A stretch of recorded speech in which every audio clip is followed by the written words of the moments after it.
السلام علیکم پیارے ناظرین، ہم قاری حنیف ملتانی صاحب کے ایک نئے بیان کے ساتھ آپ کو اس چینل پر ویلکم کہتے ہیں۔ آج کے قاری صاحب کے اس بیان کا موضوع ہے بایزید بسطامی اور جنت کا نقشہ۔ بہت ہی پیارا قاری صاحب کا یہ بیان ہے، آپ سے گزارش ہے ضرور اس بیان کو آخر تک سنتے رہیے، جزاک اللہ۔ چلیے بیان شروع کرتے ہیں۔ موقع دیا ہے، سانس آ جا رہے ہیں، وہ وقت بھی تو آخر آنا ہے۔ خدا کی قسم، ایک سانس کے بدلے 1 کروڑ روپیہ دے کر مول نہیں ملے گا،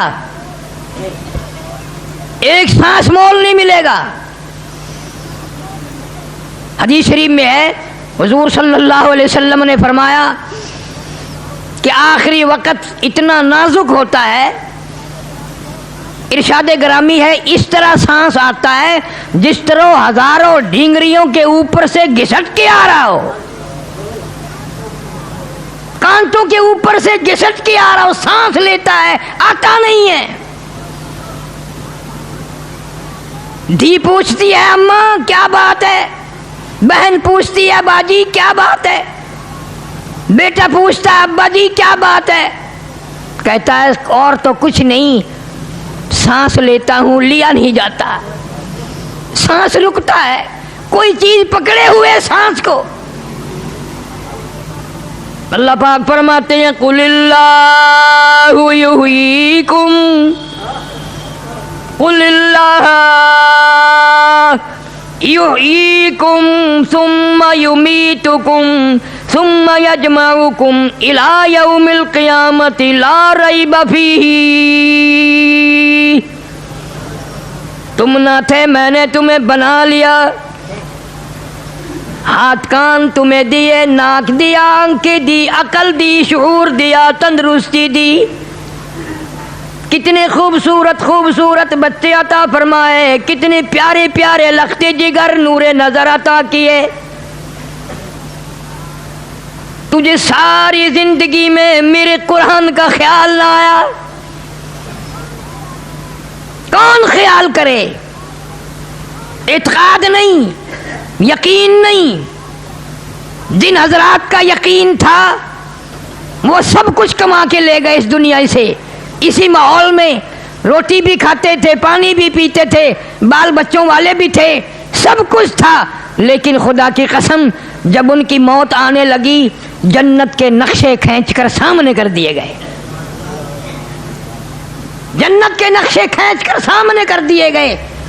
بایزید بسطامی رحمت اللہ علیہ، آخری وقت ہے، جنت کا نقشہ کھینچ کر سامنے کیا، دوسری طرف منہ پھیر لیا، پھر جنت کا نقشہ ادھر کیا، دوسری طرف منہ پھیر لیا۔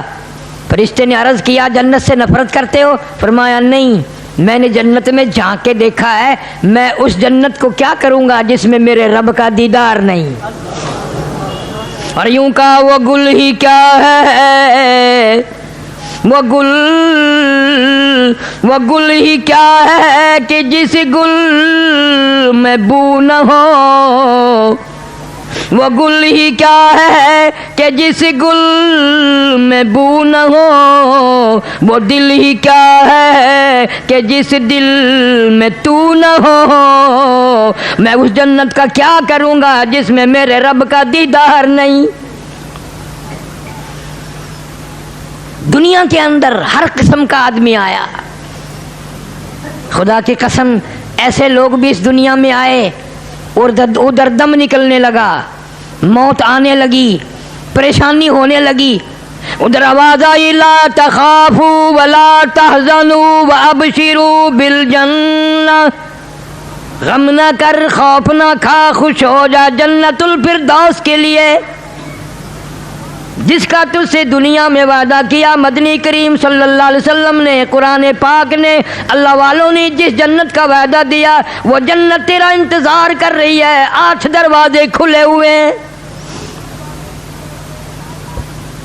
اور ایسا آدمی بھی اس دنیا میں آیا، مرتے وقت کوشش کے باوجود منہ سے کلمہ نہ نکلا، کلمہ نہیں نکلتا، لوگوں کے کہنے پر بھی کہ کلمہ پڑھو حضرت جی، کلمہ پڑھو ابا جی، کہتا ہے پڑھتا ہوں، کوئی چیز میری زبان کو پکڑے ہوئے ہے، پڑھنے نہیں دیتی۔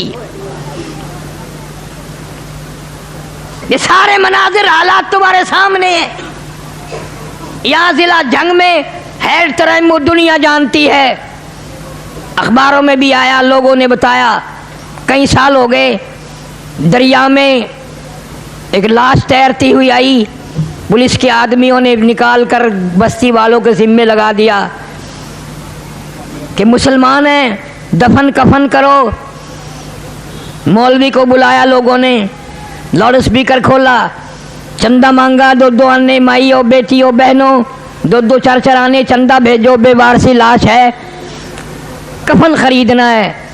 چندہ آیا، کفن خریدا، جنازہ پڑا، دفن کر دیا۔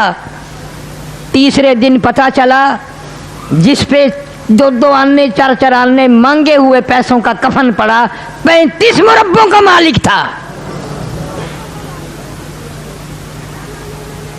تجھے کیا معلوم ہے میرے تیرے نصیب میں کیا لکھا ہے؟ ہم نے کروڑا پتی لوگوں پہ دیکھا کہ کفن نہ ملا، قبر نہ ملی، جنازہ نہ ملا، تو اللہ کی حضور میں خیر نہیں مانگتا؟ ہر مسلمان کو اللہ قبر بھی، جنازہ بھی نصیب کرے، کلمہ بھی نصیب کرے، آمین کہو۔ بہرحال حالات ہیں، دل میں خوف کھایا کرو۔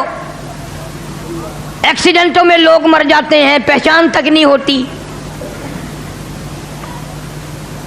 صحابہ کرام رضوان اللہ تعالی علیہ مجمعین کی جماعت تو ایسی جماعت تھی، اللہ اکبر۔ ایک جنگ میں اطلاع ملی بھائی کی طرف سے کہ تیرا بھائی پیاسا ہے اور زخمی ہے، وہ پانی لے کے دوڑا۔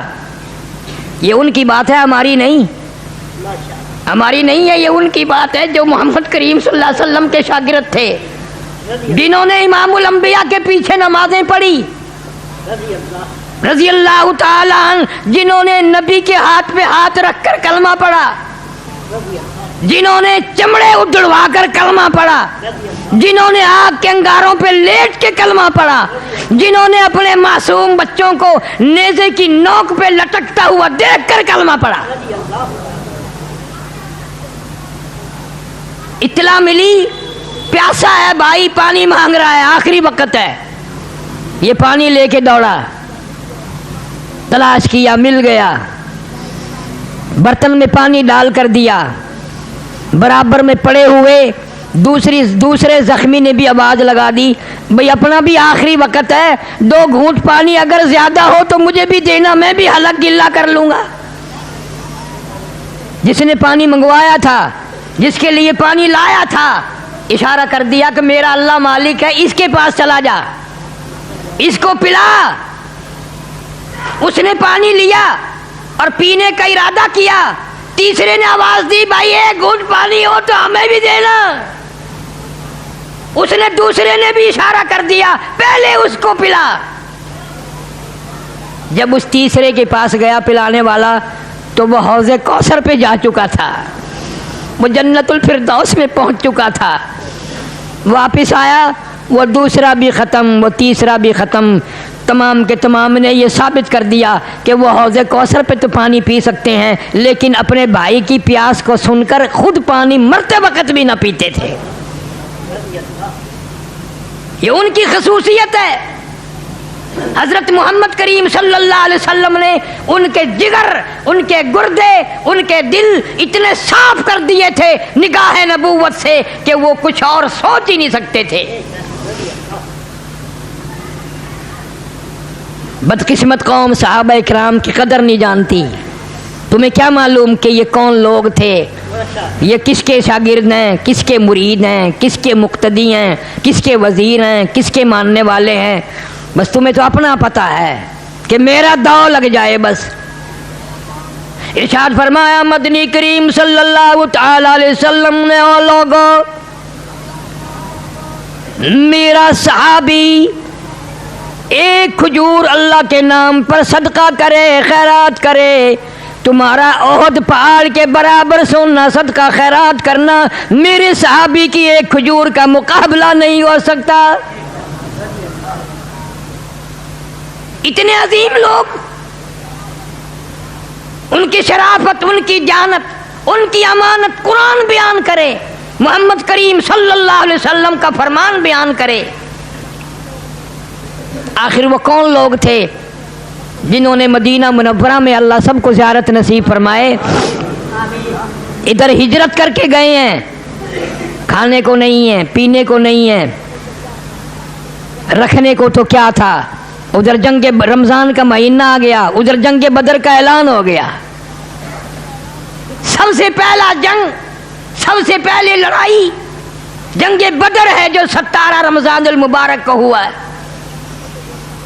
صحابہ کرام نے تو یہ نہ سوچا رمضان کا مہینہ ہے چلو بعد میں لڑائی کر لیں گے، یا روزہ چھوڑ دیں گے بعد میں روزے رکھ لیں گے، نہیں نہیں، حضور صلی اللہ علیہ وسلم کے باوجود اجازت عطا فرمانے کے پھر بھی سب نے روزہ رکھا۔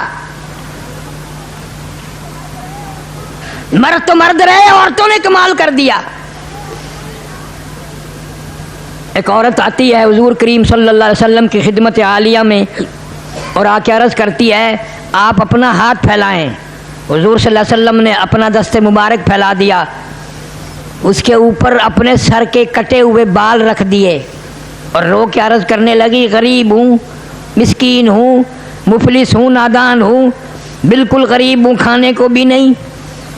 کئی دن سے مدینے میں سن رہی تھی اعلان ہو رہا ہے جہاد کا، کوئی ریشن لایا، کوئی کھجور لایا، کوئی دانہ لایا، کوئی اسلحہ لایا، کوئی پیسہ لایا، کوئی ٹکا لایا، میرے پاس تو یا رسول اللہ صلی اللہ علیہ وسلم کچھ بھی نہیں، کچھ بھی نہیں، میں تو اپنے سر کے بال کاٹ کے لے آئی ہوں، کسی مجاہد کی سواری کی نکیل بن جائے گی، رسی بن جائے گی، میرا بھی حصہ پڑ جائے گا۔ کہاں سے ایسی عورت لائیں گے آپ؟ سیدہ خنسہ رضی اللہ تعالی عنہ، شام کا وقت ہے، مغرب کی نماز پڑھی، رو رہی ہے۔ بیٹوں نے پوچھ لیا اماں کیا بات ہے، کیوں رو رہی ہو، کیوں رنجیدہ ہو؟ بیٹا تمہارے بس کی بات نہیں ہے، تم کھانا کھاؤ، تمہارے بس کی نہیں۔ انہوں نے کہا کیوں، کیسے نہیں ہے؟ اماں رو رہی ہو، ہم روٹی کھائیں؟ بڑی دیر کے بعد فرمایا 3 دن ہو گئے مدینے میں اعلان ہو رہا ہے جہاد ہوگا، اللہ کے نام پر لڑائی ہوگی، میرے گھر میں کوئی بھی نہیں، تم بچے ہو، یتیم ہو، میں بیوہ عورت ہوں، کیا کروں؟ انہوں نے کہا جیسے حکم ہو۔ کہنے لگی پھر میری تو یہ تمنا ہے تم میرے یتیم بچے ہو، میری زندگی کا آخری سرمایہ ہو، میری یتیم پونجی ہو، چلو میں تمہیں دربار رسالت صلی اللہ علیہ وسلم میں لے کے چلتی ہوں، اللہ کے نام پر پیش کر دیتی ہوں، بیوہ کی یتیم پونجی اگر اللہ کے رسول کے یہاں منظور ہو جائے تو اور کیا چاہیے؟ انہوں نے کہا اماں ہم تیار ہیں۔ سیدہ خنسہ رضی اللہ تعالیٰ عنہ اپنے یتیم بچوں کو لے کے چلی دربار رسالت میں صلی اللہ علیہ وسلم میں آ کر کے کہتی ہے یا رسول اللہ ہے تو چھوٹے، طاقتور بھی نہیں، جوان بھی نہیں، میں بیوہ کی یتیم پونجی قبول فرماؤ، جہاد کے لیے انہیں قبول فرماؤ، انہیں لے جاؤ، اللہ کے نام پہ قربان کرنا چاہتی ہوں۔ آپ نے فرمایا یہ تو ابھی چھوٹے ہیں، یہ تو ابھی بچے ہیں، خدا کی قسم ان کی اولاد کا جگر دیکھو، ان کی اولاد کے دل دیکھو، اولاد کی تربیت دیکھو، یوں ایڑیاں اٹھا کر کھریاں اٹھا کے یوں اوپر کو ہاتھ کر کے دکھاتے یا رسول اللہ میں اس سے بڑا ہوں، یا رسول اللہ صلی اللہ علیہ وسلم میں اس سے بڑا ہوں۔ اور صحابہ کی اولاد بھی دیکھو، مدنی کریم صلی اللہ علیہ وسلم نے قبول فرما لیے۔ حضرت خنسہ الگ لے کے گئی دونوں بچوں کو اور کہنے لگی میں تمہاری کیا لگتی ہوں کہ اماں ہے، میں نے تمہیں دودھ پلایا، میرے سے قسم لے لو میں نے ایک دن بھی بغیر وضو دودھ نہیں پلایا تمہیں، میں نے قرآن پڑھ پڑھ کے تمہیں دودھ پلایا، میں نے تمہارے ماموں کو رسوا نہیں کیا، تمہارے ابا کی امانت میں خیانت نہیں کی، حلال کا تمہیں جنا ہے، میری ایک وصیت ہے، میری ایک نصیحت ہے، سن لو، پیٹھ میں زخم نہ کھانا، چھاتی میں زخم کھانا، سینے میں زخم کھانا، شہید ہو جانا، میں مصلی پہ بیٹھ کر وضو کر کے انتظار کروں گی، ایک ایک کی شہادت کی خبر سنتی جاؤں گی اور قبولیت کے لیے جھولی پھیلا کر دعا مانگتی جاؤں گی۔